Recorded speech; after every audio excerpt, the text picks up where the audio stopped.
Bonjour à tous, on se retrouve aujourd'hui pour la correction des 17 exercices sur l'électricité que je vous ai donnés pendant les vacances, chapitre introductif sur le thème de l'électricité. Commençons tout de suite par l'exercice numéro 1. Luc désire faire tourner un moteur électrique de jouet de modèle réduit avec une pile et pouvoir l'arrêter lorsqu'il le souhaite. Propose-lui un schéma de montage en utilisant les symboles normalisés. Sur ton schéma, indique le sens du courant à l'aide d'une flèche, justifie ton choix. Alors, pour faire tourner un moteur, on a besoin d'énergie. Cette énergie, c'est une pile qui va la fournir. Ici, du coup, on peut placer notre moteur, un interrupteur afin que Luc puisse arrêter ou faire tourner le moteur lorsqu'il le souhaite, et on ferme le circuit ici, comme ça, et on n'oublie pas d'indiquer le sens de déplacement de courant. On sait qu'à l'extérieur de la pile, le courant électrique se déplace de la borne positive vers la borne négative. Voilà. On sait qu'à l'extérieur du circuit, le courant électrique va de la borne positive à la borne négative. On peut écrire la justification en bas. On sait qu'à l'extérieur du générateur, ici le générateur c'est une pile, le courant électrique circule de la borne positive à la borne négative. Voilà. On peut passer maintenant à la question numéro 2. Cependant, le courant qui circule est trop fort et le moteur s'emballe trop et risque d'être cassé. Proposez-lui un nouveau schéma de montage en utilisant les symboles normalisés qui lui permettent de protéger ce moteur. Explique ta proposition. Alors, on va reprendre le même schéma que précédemment. On va mettre une pile qui va fournir de l'énergie électrique au moteur. Le moteur, on essaie de le placer au même endroit. Hop. Et dans le circuit, on va devoir insérer un dipôle qui va permettre au courant d'être moins fort. Et vous savez, par définition, le dipôle qui s'oppose à la circulation du courant électrique, comme on l'a vu dans le cours, c'est une résistance. Donc on peut mettre un rectangle ici, R. Voilà. Alors je précise juste que les réponses ici, elles sont qualitatives, elles ne sont pas quantitatives. On n'a pas encore étudié les grandeurs physiques qui sont l'intensité et la tension électrique. Donc les modalités de choix de la résistance seront précisées ultérieurement. Là, c'est une réponse d'ordre qualitative et non quantitative. Alors, on peut rédiger maintenant pourquoi on a choisi une résistance. Alors, on insère dans le circuit une résistance, car on sait que ce dipôle résiste, entre parenthèses, limite la circulation du courant. Ainsi, le courant qui circule dans le moteur est plus faible, ce dernier est donc protégé. Ensuite, on passe à la question suivante. Enfin, Luc désire aussi à la fois ne faire tourner ce moteur de jouet que dans un seul sens. Propose-lui un nouveau schéma de montage en utilisant les symboles normalisés qui assurent que le moteur ne tournera que dans un sens. Explique ta proposition. Alors, on reprend le schéma précédent, on met une pile, on fait sortir le courant électrique, on met le moteur, et à ce niveau-là, on peut insérer une diode. Vous en doutez sans doute. Et ici, on n'oublie pas de mettre la résistance et de fermer le circuit électrique ici. Alors, pourquoi le choix de cette diode ici à ce niveau-là? Pourquoi on décide d'insérer une diode? En fait, cette diode, elle va permettre au courant de circuler que dans un seul sens. Ici, le courant électrique sort de la borne positive vers la borne négative comme cela. Et donc ici, à ce niveau-là, le courant y passe. Donc la diode est dite passante. Si on avait branché la pile dans l'autre sens, regardez ici, si j'inverse les bornes de la pile, le courant électrique, il sortirait, regardez, donc on va mettre ça dans une autre couleur. Si on inverse les bornes de la pile, le courant, il sortirait par là, et à ce niveau-là, il serait bloqué par la diode et il ne pourrait plus fonctionner. Donc si on veut que le moteur tourne dans un seul sens, eh ben, on va mettre la diode comme indiqué, afin que le moteur ne puisse tourner que dans un seul sens. Voilà, j'espère que c'est clair pour vous. On peut maintenant expliquer notre choix. La diode permet au courant de circuler dans un seul sens. Si l'utilisateur branche la pile dans l'autre sens, le moteur ne fonctionne plus, virgule, le moteur ne fonctionne plus. On passe maintenant à la correction de l'exercice numéro 2. Donnez le symbole de la diode. Donc ici, vous observez bien, une diode, c'est une photographie d'une vraie diode, et ici, la photographie d'une DEL, c'est-à-dire d'une diode électroluminescente. Je précise juste qu'une DEL, c'est l'acronyme de diode électroluminescente. Donnez le symbole de la diode, on le sait parfaitement, on l'a vu dans le cours, c'est celui-là, le symbole de la diode. Ensuite, faire un schéma d'un circuit contenant une pile, une diode et une résistance en série de telle sorte que la diode soit passante.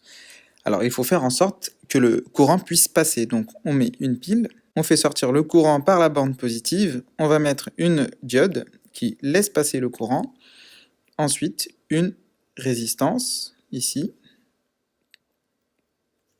et on ferme le circuit, ici. Donc voilà, c'était le schéma qu'il fallait faire. Il fallait surtout pas mettre la diode dans l'autre sens. Donc le sens dans lequel il ne fallait pas mettre la diode, c'était celui-là. Voilà, dans ce sens-là, c'était pas correct parce que la diode, elle n'est pas passante ici. On reprend maintenant la suite de l'exercice. On remplace la diode par une DEL. Quel est le symbole de la DEL? Alors, le symbole de la DEL est le suivant, regardez, c'est exactement comme pour la diode, sauf qu'il y a deux petits traits ici. Ensuite, question suivante, quelle est la propriété supplémentaire d'une DEL par rapport à une diode simple? Une DEL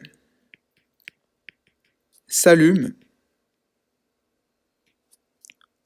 lors du passage du courant électrique. Donc c'est une indication, on est capable de savoir que le courant passe effectivement, alors que ce n'est pas le cas d'une diode simple. Question 5.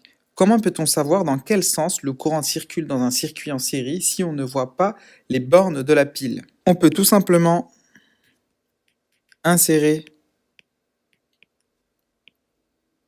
une DEL. Si elle s'allume, elle est passante.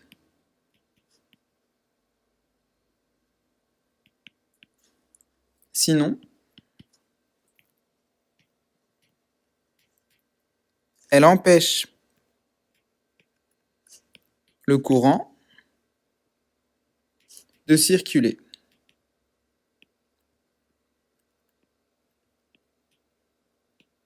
Alors, je vais vous expliquer maintenant comment cette affirmation va nous permettre de savoir dans quel sens est branchée la pile. Alors, on va mettre une pile ici. Donc, je vais faire volontairement un rectangle dans lequel je vais mettre pile parce qu'en fait, je ne connais pas la polarisation de la pile. En fait, je ne sais pas si le plus il est là ou ici il est là. Donc, je ne sais pas. Maintenant, je vais mettre mon circuit. Ici, je vais mettre une diode électroluminescente. Et ici, je mets une résistance pour ne pas faire un court-circuit directement. Et là, lorsqu'on fait ce schéma, si la diode s'allume, c'est que la borne positive est là. Et si elle s'éteint, si malgré la construction de ce montage, la diode reste éteinte, alors ça veut dire que la borne plus, elle est là. Donc voilà comment on pouvait le savoir. En réalité, si la diode s'allume, alors on va prendre le fil qui est branché à ce niveau-là sur la diode, hein, ça on peut le voir visualiser dans un vrai montage, on va remonter. Donc ici, c'est pas le sens de déplacement du courant, c'est juste une indication de comment on fait. On remonte par là, et hop, ici, vous avez la borne positive. Si la diode ne s'allume pas, ça veut dire que la borne positive, elle est ici. Voilà, j'espère que c'est clair. On passe maintenant à la correction de l'exercice 3. Les piles d'aujourd'hui, pour les baladeurs ou les calculatrices, utilisent le même principe que la première pile inventée par Alessandro Volta vers 1800. Un empilement, d'où le nom de pile. Les disques de cuivre, de zinc et de carton imbibés d'eau salée, une pile photovoltaïque ou photopile transforme directement la lumière du soleil en énergie électrique. La durée de vie de ce type de pile peut aller jusqu'à 30 ans. La source d'énergie utilisée, le soleil, est naturelle et inépuisable. Qui a inventé la première pile? Évidemment, c'est la première pile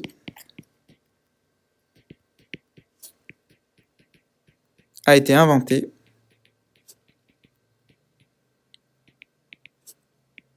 par Alessandro Volta. Quelle source d'énergie utilise la photopile pour produire de l'électricité? La photopile, c'est écrit dans le texte, la photopile utilise de l'énergie lumineuse fournie par le soleil.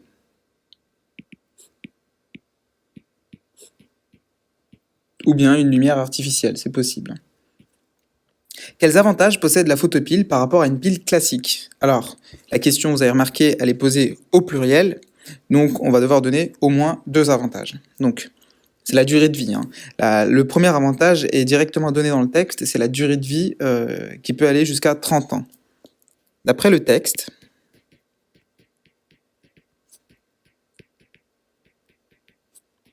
la photopile peut avoir une durée de vie qui peut aller jusqu'à 30 ans.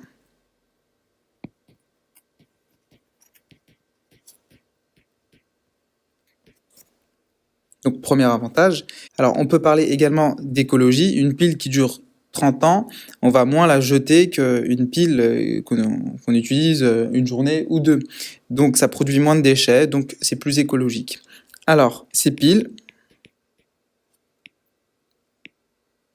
ayant une durée de vie beaucoup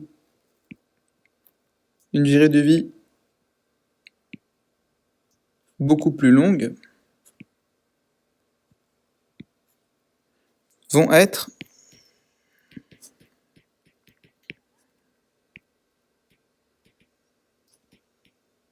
moins souvent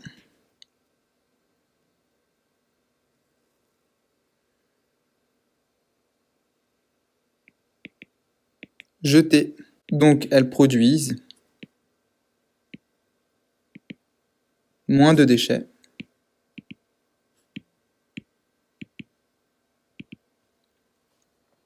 Donc plus écologique.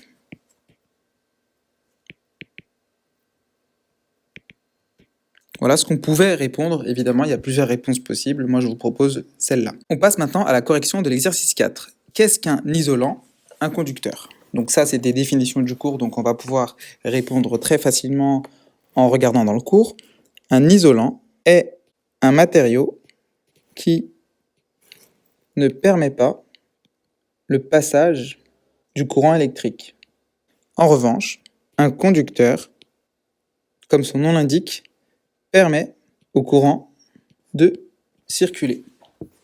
Un professeur te demande de tester différents objets de ta trousse afin de savoir s'ils sont isolants ou conducteurs. Fais le dessin du circuit à réaliser et dresse la liste complète du matériel nécessaire pour réaliser cette expérience.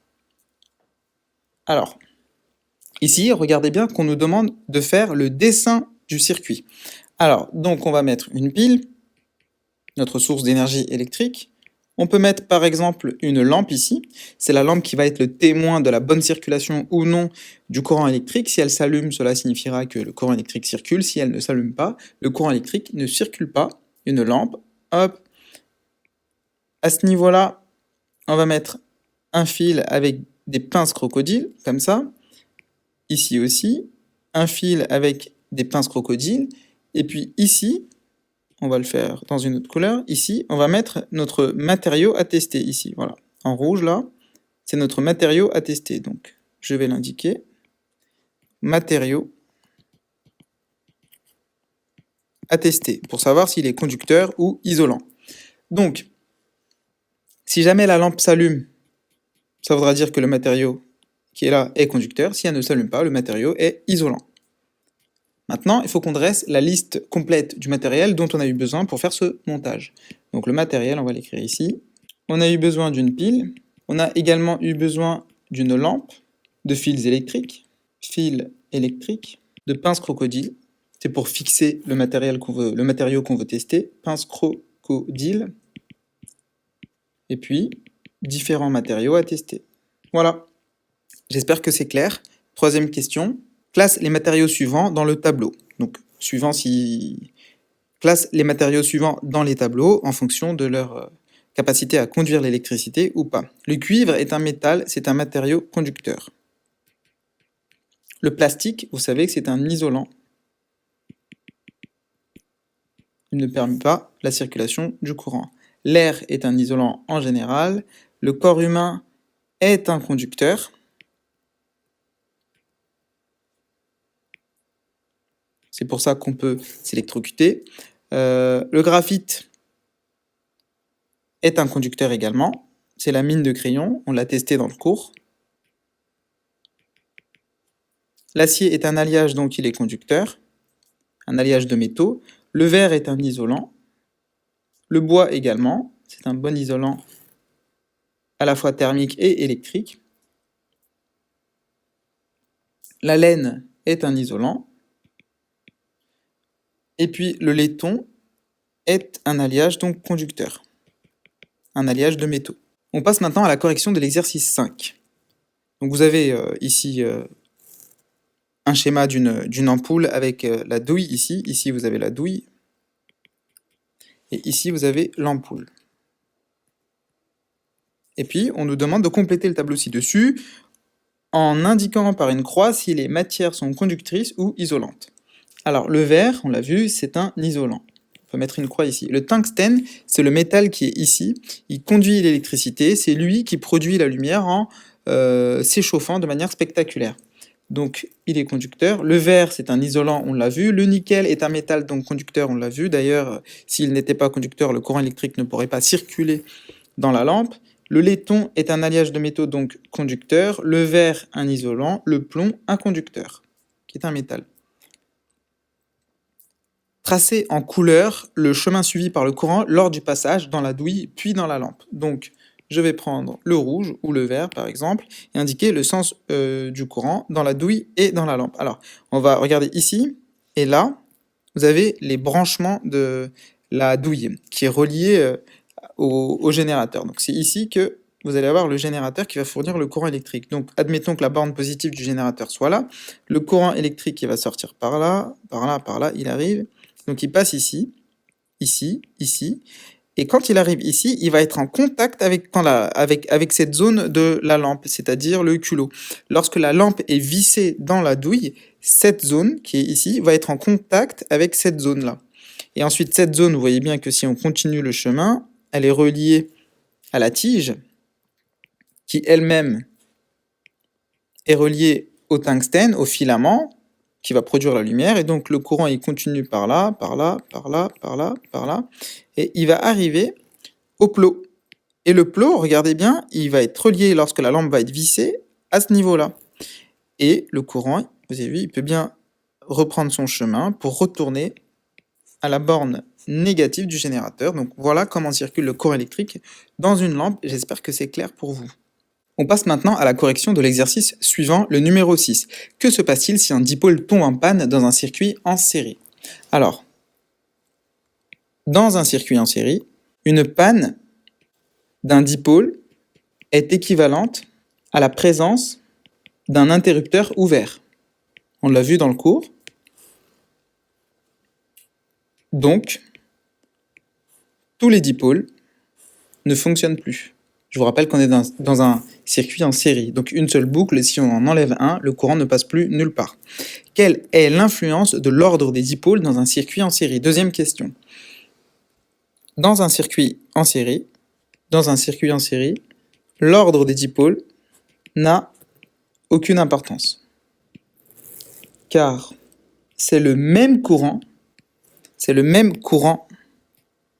électrique qui circule à tous les endroits d'un circuit en série. Information très importante. Il faut savoir que dans un circuit en série, le courant électrique qui circule en tout point est le même. Troisième question. Quelle est l'influence du nombre de dipôles dans un circuit en série? Ça, on le sait. On sait que l'énergie électrique fournie par le générateur, ou la pile, qui est un générateur en fait, est partagée entre les dipôles dans un circuit en série. Donc, Plus il y a de dipôles dans un circuit en série, plus l'énergie reçue par ces derniers est faible. L'énergie reçue par ces derniers est faible.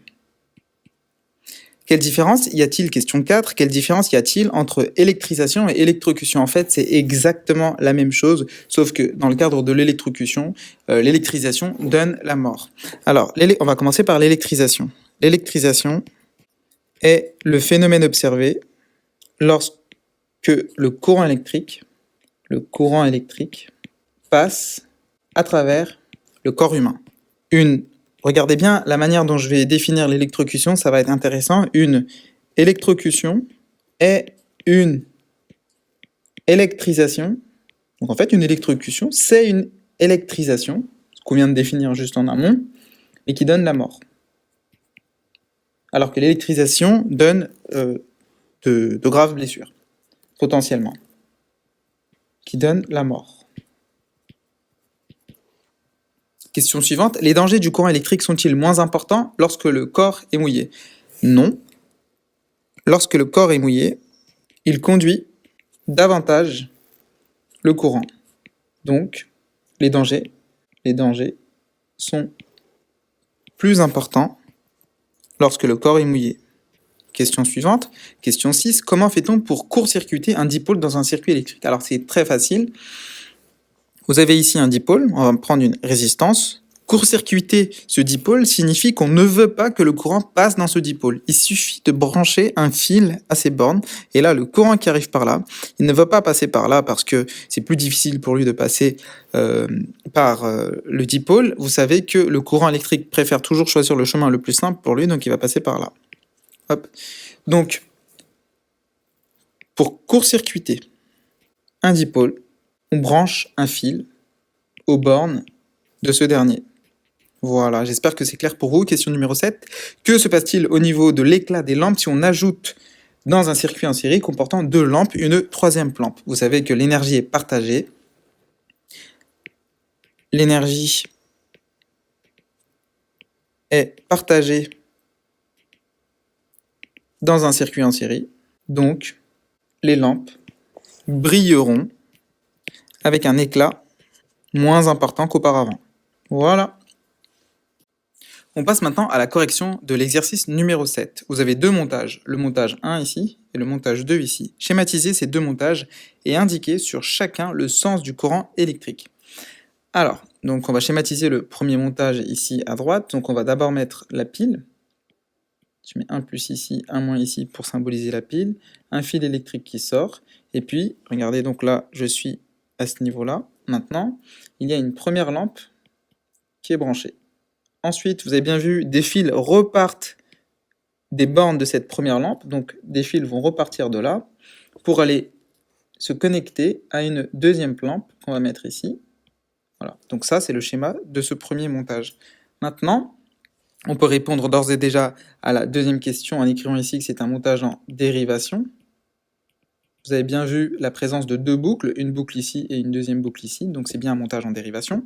Deuxième montage, on met la pile, on fait sortir un fil électrique de la borne positive, comme ici, et puis elle est branchée à une première lampe. Donc on va mettre une première lampe, ensuite un fil électrique sort de la borne de la lampe pour rejoindre une nouvelle lampe qu'on peut mettre ici. Et puis ensuite, un fil électrique sort. Il suffit de suivre, hein, pour faire le schéma du montage, il suffit de suivre le montage. C'est très simple. Il suffit de faire la même chose que dans le dessin, sauf qu'il faut mettre les symboles électriques et respecter les règles du schéma électrique. Donc voilà, c'était le schéma électrique correspondant au deuxième montage. Donc c'est un circuit en série. Vous avez bien qu'une seule boucle ici. Donc, on a fini cet exercice maintenant. On passe maintenant à la correction de l'exercice 8. Donc, fais un schéma normalisé de chaque montage. On va faire le schéma normalisé à côté du montage. Donc, numéro 1 ici. Donc, vous avez une pile. Il suffit de suivre ce qu'il y a dans le montage, une pile. Donc, qu'est-ce qui se passe? Ici, il y a le courant électrique qui sort de la borne positive vers une borne d'une lampe. Donc ça veut dire que on met une lampe ici. Voilà. Après, regardez, il y a un fil électrique qui sort de la lampe, de l'autre borne de la lampe, donc un fil qui sort là, et qui va rejoindre une borne de l'autre lampe ici. Donc, hop, une deuxième lampe. On va essayer de répartir cette lampe ici, par exemple. Et puis, il y a un fil qui sort de la deuxième lampe pour rejoindre la borne moins du générateur. Donc, voici le schéma. Donc, ici, c'est bien un montage en série, parce qu'il n'y a qu'une seule boucle. Maintenant, le numéro 2.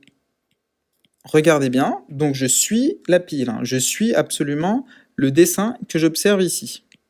Donc je dessine la pile. Maintenant, regardez, de la borne positive, il y a un fil qui sort pour rejoindre une borne d'une lampe. Donc de la borne positive sort un fil qui va rejoindre une borne d'une lampe. Ensuite, qu'est-ce qui se passe au niveau de cette lampe? Au niveau de cette lampe, vous avez un autre fil qui sort de l'autre borne de la lampe pour rejoindre le moins de la pile, la borne négative de la pile, donc il suffit de faire cela. Ensuite, il y a également un autre fil qui sort de la borne positive, donc un autre fil qui sort de la borne positive, on peut faire comme ça, pour rejoindre une lampe, un autre fil qui sort de l'autre borne, et hop, pour rejoindre la borne négative de la pile, comme ça. Donc voilà, c'est un montage donc en dérivation. Pour réaliser le schéma du montage, il suffit de suivre le montage. Donc 3 maintenant. Regardez, on dessine, on commence toujours par la pile. Donc regardez ce qui se passe. Vous sortez de la borne positive. Qu'est-ce que vous avez déjà? Vous avez une lampe qui est branchée. Hop. Donc une lampe qui est branchée. Donc je suis à ce niveau-là. Donc un fil qui sort de la borne pour rejoindre directement la borne moins de la pile. Donc un fil qui sort de la lampe pour rejoindre directement la borne moins. Et regardez, il y avait également un autre fil qui partait de la borne positive à ce niveau-là. Donc un autre fil qui part de la borne positive, je peux le faire partir de là, mais je peux le faire aussi partir de là, pour rejoindre une autre lampe, de laquelle sort un nouveau fil pour rejoindre la borne moins. Donc c'était un montage en dérivation, vous avez bien vu, 2 boucles. Donc dérivation. Question numéro 4. Donc, qu'est-ce qui se passe? D'abord, on dessine la pile. Ensuite, on fait sortir un fil ici qui va rejoindre une première lampe, de laquelle sort un autre fil pour rejoindre la borne moins. Donc, on va directement rejoindre la borne moins de la pile. Ensuite, il y a exactement la même chose, mais pour une autre lampe. Donc, un fil qui sort de la borne positive pour rejoindre une lampe qui va rejoindre directement la borne moins de la pile. Voilà, j'espère que vous avez compris, donc c'est un montage en dérivation. On passe maintenant à la correction de l'exercice 9. Donc c'était un vrai ou faux. Donc vous avez ici un montage, et puis il va falloir dire si un certain nombre d'affirmations sont vraies ou fausses. C'est un circuit en dérivation. Regardez bien, il n'y a qu'une seule boucle.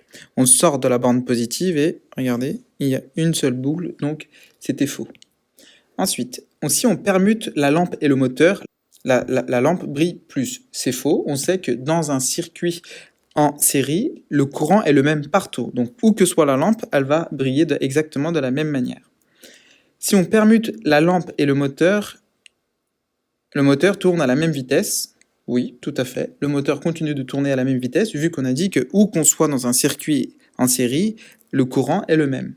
Si la lampe est grillée, le moteur s'arrête. C'est vrai. On a vu que dans un circuit en série, une panne est équivalente à un interrupteur ouvert. C'est la raison pour laquelle le moteur s'arrête. Si j'intervertis les bornes de la pile, le moteur tourne plus vite. C'est faux. Si on intervertit les bornes de la pile, on change le sens de circulation du courant électrique. Donc on va changer le sens de rotation du moteur, mais on ne va pas changer le courant. On modifie simplement son sens. Donc si j'intervertis les bornes de la pile, le moteur tourne en sens inverse, et du coup, c'est vrai. L'affirmation 5, la dernière est vraie. On passe maintenant à la correction de l'exercice 10. Si on dévisse la lampe L1, ici regardez, la lampe L1 qui est là, si on la dévisse, quelle lampe brille? Dessine là où les boucles de courant. Donc je vais répondre à l'oral en indiquant des annotations. Donc si on débranche la lampe L1, donc je vais la barrer, regardez, si on l'enlève, qu'est-ce qui va se passer? On est dans un circuit en série, une seule boucle, donc aucune lampe ne fonctionne. Donc on va répondre ici que la L2 et la L3 ne fonctionnent plus. Ensuite, si ici, Donc il y a deux boucles, hein. Il y a une boucle ici et une autre boucle ici, c'est un circuit en dérivation. Si jamais on débranche la lampe L1, donc ici le courant lorsqu'il va arriver à ce niveau-là, il ne peut plus passer, donc la lampe L2 s'éteint, donc L2 s'éteint. Et en revanche, dans cette boucle, rien n'empêche la bonne circulation du courant, donc L3 fonctionne toujours, donc L2 s'éteint.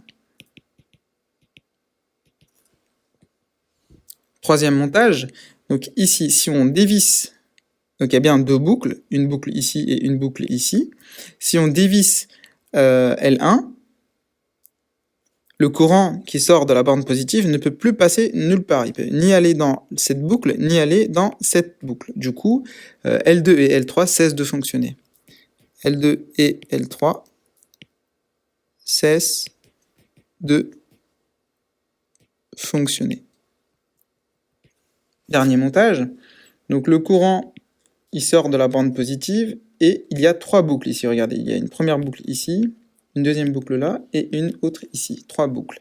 Alors, si on observe bien, si on dévisse la lampe L1, rien n'empêche le courant de circuler par ces voies-là. Et donc, il y a L2 et L3 continuent de fonctionner, donc il n'y a aucune lampe qui s'éteint en plus. J'espère que c'est clair pour vous. N'hésitez pas à poser des questions si vous n'avez pas compris. On passe maintenant à la correction de l'exercice 11. Dans quel circuit les dipôles sont-ils montés en dérivation? Donc ici, il n'y a qu'une seule boucle, donc c'est un montage en série. Ici, il y a bien une et deux boucles, donc c'est un montage en dérivation. Ici, il y a une boucle là, une autre ici, donc c'est un montage aussi en dérivation.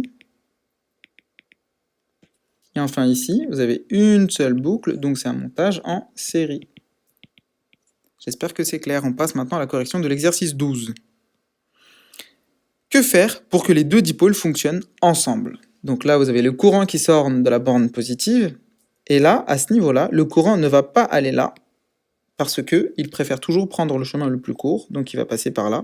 Donc vous avez bien vu que le moteur ne fonctionne pas. Ici, arrivé à la lampe, le courant, il circule très bien dedans, il n'a pas d'autre choix, et il retourne à la borne négative. Maintenant, regardez bien ce qui va se passer. Si je veux que les deux dipôles fonctionnent, ici vous avez bien vu la présence d'un interrupteur. On peut tout simplement l'ouvrir pour que le courant soit obligé de passer par là, donc les deux dipôles vont fonctionner. Donc on peut répondre la chose suivante ici. On peut ouvrir l'interrupteur pour que le courant passe dans les deux dipôles. Exercice numéro 13. La lampe brille-t-elle dans chacun des circuits? Lequel des circuits est dangereux? Donc ici, dans le premier schéma, regardez, le courant il sort par la borne positive, il ne passe pas par la lampe qui est court-circuitée, car on a branché un fil à ces bornes, et le courant retourne directement à la borne moins sans passer par aucun dipôle. Ça, c'est un circuit qui est dangereux. Donc, ici, on peut dire que la lampe ne brille pas, et le circuit est dangereux, car je précise bien à l'oral que le courant électrique ne passe dans aucun dipôle. Donc, cela va produire un échauffement du fil qui peut donner un incendie. Donc, c'est un circuit qui est dangereux. Numéro 2, le courant sort de la borne positive, il passe obligatoirement dans la lampe, et ici, qui passe par là ou par là, c'est exactement la même chose, c'est un fil ou un fil, donc il n'y a aucune différence. Donc le courant, il retourne ici, hop, à la borne moins, ce circuit, il n'est pas dangereux, la lampe brille. Ici, la lampe brille, et circuit non dangereux. Schéma numéro 3, regardez, le générateur, la pile ici, est directement court-circuitée elle-même. Donc le courant, il fait une boucle directe, il rentre à la borne moins, il ne passe pas du tout par un dipôle qui consomme de l'énergie, du coup c'est un circuit qui est extrêmement dangereux. Circuit dangereux, la lampe ne brille pas. On passe maintenant à la correction de l'exercice 14. Observez le montage ci-dessous, initialement les trois lampes brillent normalement. La lampe L1 grille. Que va-t-on observer pour chacune des trois lampes? Alors, expliquez. Si la lampe L1 brille, alors L1 et L2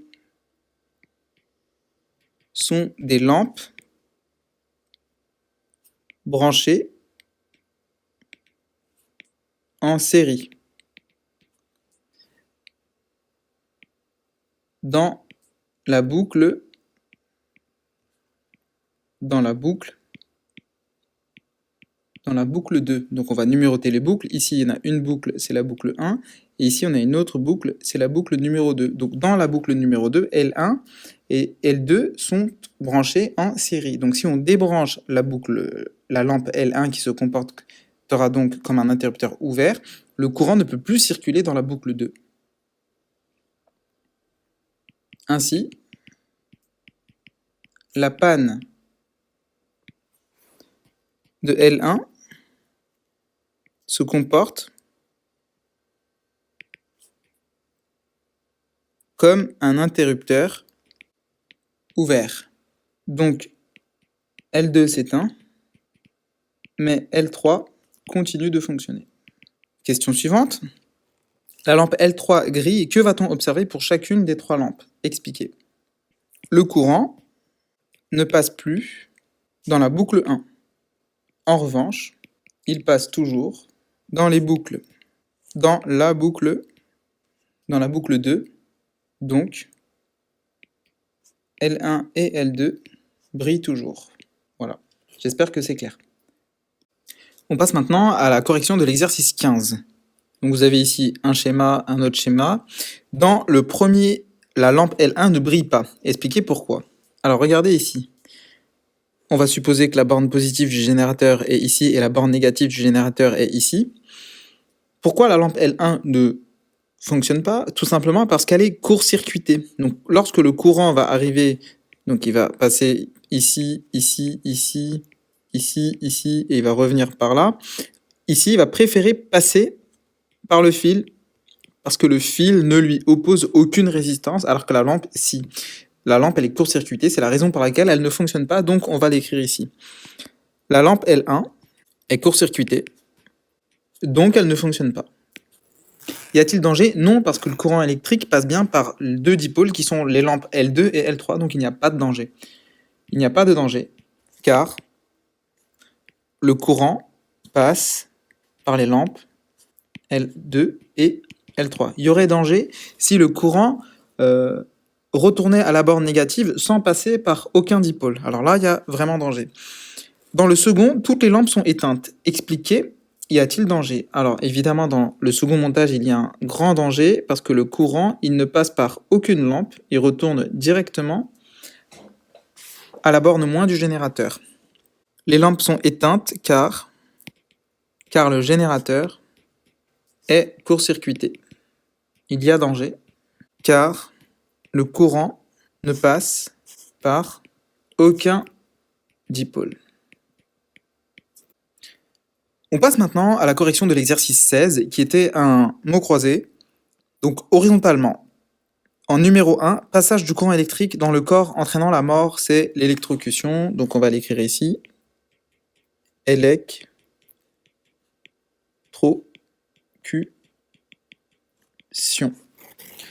En numéro 3, il est dangereux de le court-circuiter. Évidemment, c'est le générateur. Ensuite, change de sens de rotation en fonction de son sens de branchement, c'est le moteur. M-O-T-E-U-R.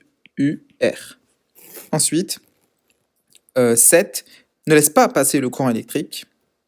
C'est un matériau qui est isolant. I-S-O-L-A-N-T. Ensuite, numéro 9, laisse passer le courant électrique. Évidemment, c'est le contraire, c'est un conducteur.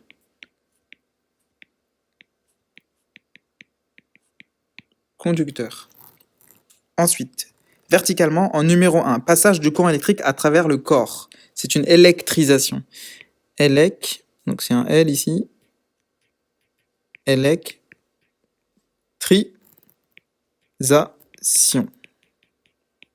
Voilà. Et le dernier, l'avant-dernier, le 11, permet d'ouvrir ou de fermer le circuit. C'est un interrupteur, donc 1, T, 2, R, U, P, T, E, U, R. Et le numéro 13, enfin, ils sont tous conducteurs. C'est les métaux. C'est parce qu'ils ont des électrons libres, on le verra plus tard. Métaux, avec un X au pluriel. Numéro 17. Question numéro 1. Quel est le sens conventionnel du courant électrique? La réponse est dans le cours. Le courant électrique circule de la borne positive à la borne négative à l'extérieur du générateur. Ensuite, quelle est la différence entre un isolant et un conducteur? On a déjà répondu à cette question. Donc, un isolant empêche le passage du courant, tandis qu'un conducteur le permet. Deux exemples. Alors, pour les isolants, on en a déjà vu plein d'exemples. Pour les isolants, on a déjà vu un certain nombre d'exemples. Je vous propose par exemple l'air ou le plastique. Pour les conducteurs, le cuivre par exemple, ou bien le graphite, la mine de crayon. On a testé ces matériaux dans le cours pour voir s'ils étaient conducteurs ou pas. Voilà, j'espère que vous avez compris. Eh bien, merci d'avoir assisté à cette correction. N'hésitez pas à poser des questions en espace de commentaires s'il subsiste des zones d'ombre. Je répondrai à toutes vos questions. Et je vous dis à bientôt pour le premier chapitre de l'année sur l'électricité, car vous l'aurez compris, ce dernier chapitre que nous venons d'apprendre était un chapitre de révision.